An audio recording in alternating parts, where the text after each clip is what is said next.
Well, me and a few friends were talking last night about the effort that you put into making your tone perfect.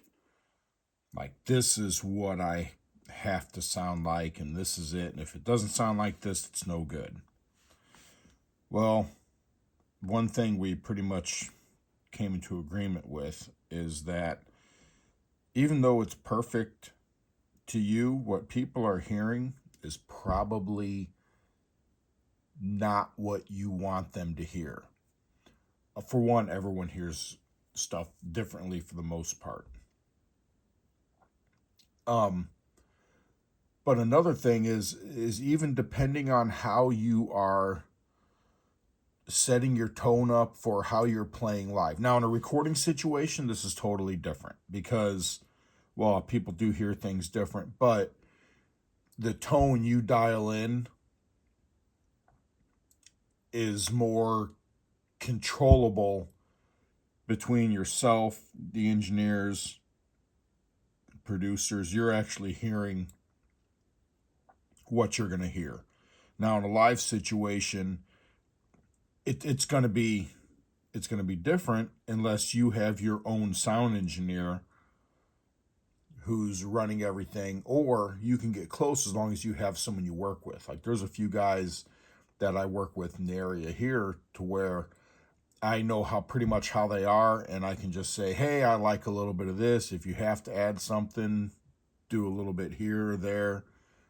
And they pretty much, or you just give them an idea of the somewhat tone you're going for, and they won't discolor it from what you're wanting people to hear.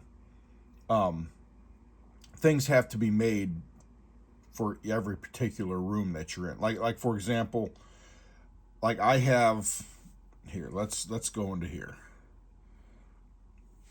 I changed this a little bit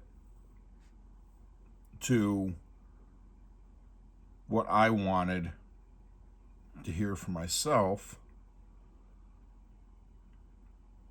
on this mark tone. Nope, let's go back and then into here. A lot of this pretty much mimics my amp. My amp I use live is a Mark bass amp. So this is what I think between that and the preamp on the bass, which I usually run pretty flat, except for a little song might want some of this, another song I might want some of this. If I want you to feel more low end or not, I'll adjust that accordingly. But if you go into another thing I do here though, it is right here. This EQ, this is actually here. So I got to that. That is under the set output EQ volume. That's the same thing as if anytime you're on something and I go to hit one of these knobs and I can adjust it, pops up temporarily to that screen.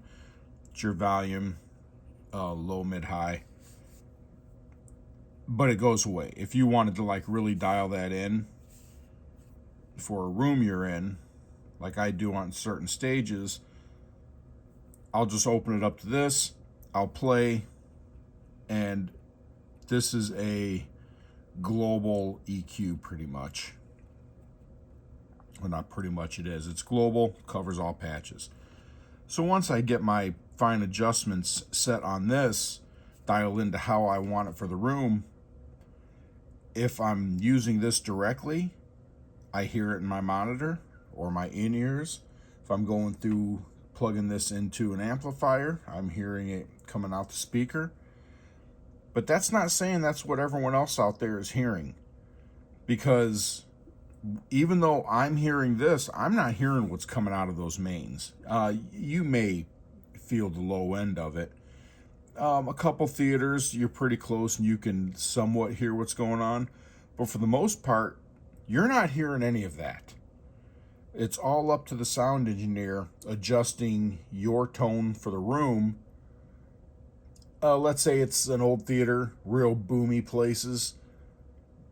you know, you could have way more low end that you're wanting, and you might give yourself some low end on stage, and you're completely screwing up the mix out there, and he's bringing you down.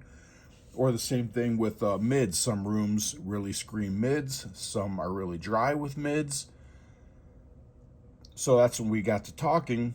You spend all these countless hours dialing in your tone to make it perfect, and who knows what you're actually getting out of it. I mean,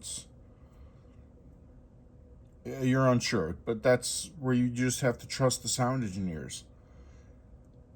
I mean, I'm plugged into this mixer. I can pull this camera off here real quick.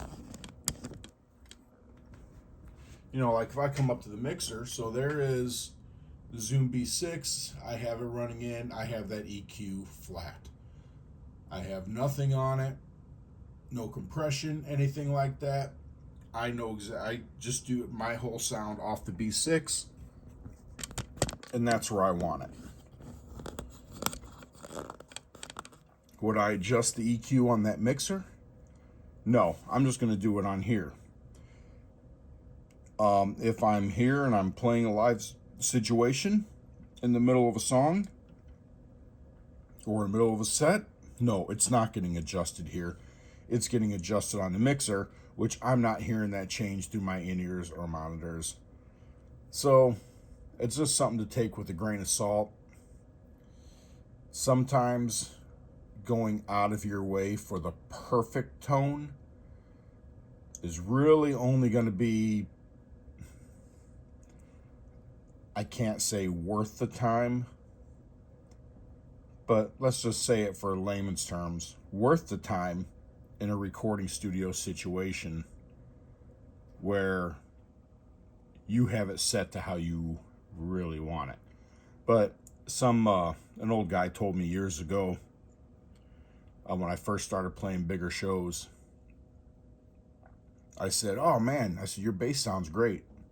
You cut through the mix, everything's really good. How do you get that?" He says, "Just when you think it's perfect, it's not. Make it to where you don't like the way it sounds, and then it's going to cut through the mix." And I never really understood what he was saying. It was kind of weird. But after a while of playing with it, I kind of get where he's going. Sometimes what I think is perfect is going to sound muddy when you're hearing it with everybody from a distance and all the sounds and noises are blending together. You might want to stand out, give yourself a little more mids, or whatever tone you're looking for. But anyway, like I said, we were talking about it last night. Figured I'd spit out a video of it real quick. But anyway, thanks for watching. Appreciate it. Till next time.